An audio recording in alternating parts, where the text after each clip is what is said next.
नारळाची केसरं काढून घेणार आहे। तुम्हाला नारळ पण ही दाखवणार आहे बरं का। नारळ पण आम्ही दाखवणार आहे। ही इथं ठेवून घेणार आहे बघा। आता हे बघा इथं ठेवलेलं। आता नारळ तुम्हाला दाखवून देते मी। बघा ही नारळ घेतलेले हे बघा ही आता एवढं नारळ आणलेलं आहे। आम्ही नारळाची केसरं काढून घ्यायची ती अशी छान बघी कशी शब्द हे बघा। ही पण मशीन आणलेली आहे बघा। बघा ही यंत्रानं असं काढायला येतं। तुम्ही काय अपडेट बसू नका।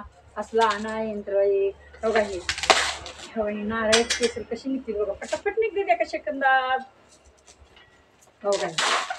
बघा ही कशी निघते ती बघा। बघा किती काढलीत बघा लगी केसर पटापट काढलीत बघा। एवढी पटापट नारळाची केसर निघते ती।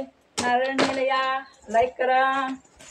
असं एका सेकंदात नारळ निघलेलं आहे बघा। ही पटापट पटापट काढलेले ते बघा। ही नारळ किती काढलेत बघा आम्ही अशी असं नारळ आम्ही केसर काढते बघा। हे बघा निघली ती का नाही लाईक करा।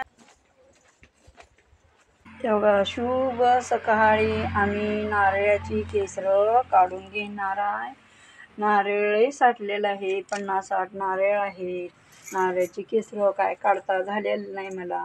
आज नाथ जयंती आहे नाथ बाबाची म्हणून नारळ नीला लोक येणार आहेत म्हणून केसरं काढून ठेवणार आहे बघा। तुम्हाला नाही नारळ आहेत भरपूर नारळ आहेत तुम्हाला दाखवते। अजून इथं नारळ आहेत बघा। ह्या बघा ही आंब्याचं रोप आलेलं आहे। इथं टमाट्याचं रोप लावलेलं आहे। इथं बघा अशी रोपं लावली ती पाणी घालून व्यवस्थित। आज उपवास आहे नाथाचा नाथबाबाचा उपवास आहे म्हणून हे बघा ही खिचडी केलेली आहे। ही चिप्स तळले बघा। हे बघा संत्री सोलून ठेवलेलं आहे। हे ओल्या शेंगा आणलेल्या आहेत आमच्या गावातून बाजारातून।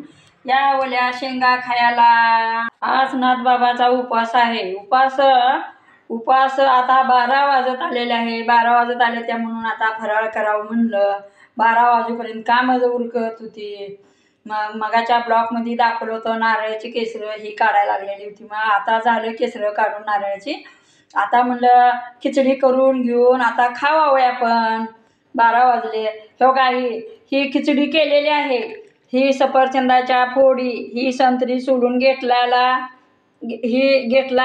ही चिप्स तळलेला आहे। ही ओल्या शेंगा आहेत। आम्ही आता फराळ करणार आहे। फराळ करायला तुम्ही पण या। तुम्ही पण फराळ करायला या। नाथबाबाच्या नावानं मंडळी चांग भलं आज आहे नाथ जयंती। म्हणजे की नाथ जयंतीसाठी मम्मी आणि सर्व तिच्या मैत्रिणी सर्वजण मंदिरामध्ये पोहोचलेले आहेत। तर बघू शकता मंदिरामध्ये सजावट खूपच छान केलेली आहे। तर मंडळी आता कीर्तनाचाही कार्यक्रम आहे कारण 12 वाजता फुलं पडतात त्याच्यानंतर दर्शन घ्यायचं आहे। आता मंडळी थोड्याच वेळामध्ये कीर्तन आणि भजनाचा कार्यक्रम सुरुवात होणार आहे। तोही मंडळी दाखवतो मी।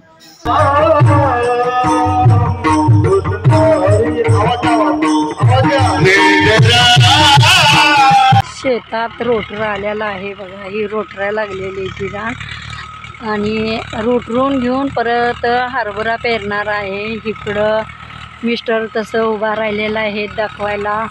तिकडं बघा ती तिकडं माणसं टिबक जोडायला लागलेले आहेत बघा। तेव्हा ती लांबवर माणूस आहे टिबक ओढायला लागले ती पसरायला लागले ती रानातनं टिबक।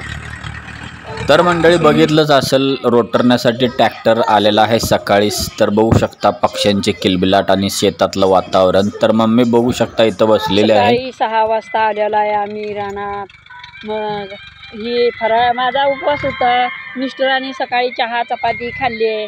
मग दुपारी नको म्हणलं बांधून घेऊ का तर जेवण नको म्हणलं नको तर मी म्हणलं मी एक सफरचंद आणि ही खाणार आहे संत्री। बरं खावा म्हणलं मग घेतलंय आम्हा दोघाला। मी चिप्स आणलं तळून मला शाबू करायला वेळ नव्हता उशीर झालता म्हणून। जे ट्रॅक्टरती येणार आहे माणसं येणार कामाची म्हणून तेव्हा काही शेंगदाणं भाजून आणलेलं आहे इथं। आता आम्ही शेंगदाणं चिप्स खात बसणार आहे। 1 वाजलेले आहे। तोपर्यंत अजून जरा मिस्टर तिकडं फिरायला लागलेलं आहे। JCB तेव्हा JCB म्हणते रोटरायचं चालू आहे ट्रॅक्टर।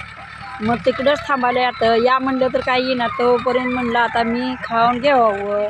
तिकडं माणसं तेव्हा ड्रीप जोडायला लागलेले आहेत। लांब आहे ती ड्रीप जोड। मंडळी ब्लॉग कसा वाटला कमेंट करा आणि बाय बाय मंडळी। उद्याच्या ब्लॉगमध्ये भेटूया।